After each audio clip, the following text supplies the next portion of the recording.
Pune जिल्ह्यामधल्या top 9 बातम्यांचा आता आढावा घेऊयात.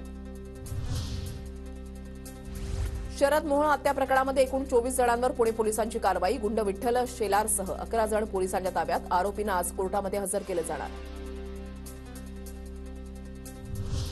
मुंबई ठाण्याच्या धर्तीवर पुण्यातही डीप क्लिनिंग करण्याच्या मुख्यमंत्र्यांच्या सूचना. रस्ते, पादचारी मार्ग, धार्मिक स्थळांची स्वच्छता केली जाणार.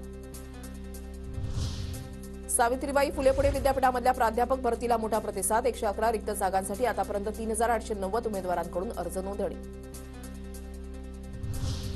पिंपरी चिंचवड शहराचा पाणीपुरवठा गुरुवारी बंद राहणार. शुक्रवारी कमी दाबानं पाणीपुरवठा होणार. देखभाल दुरुस्तीची कामं केली जाणार.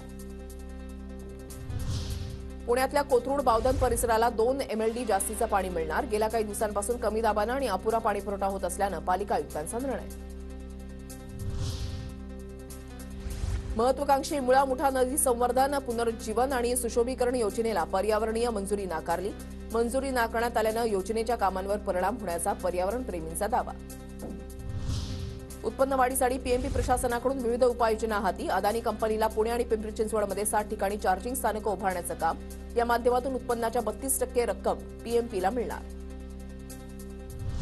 पुण्याच्या भोरमध्ये चालक मालक संघटना आक्रमक. हिट अँड रन कायद्याविरोधात छत्रपती शिवाजी महाराजांच्या पुतळ्यासमोर आंदोलन.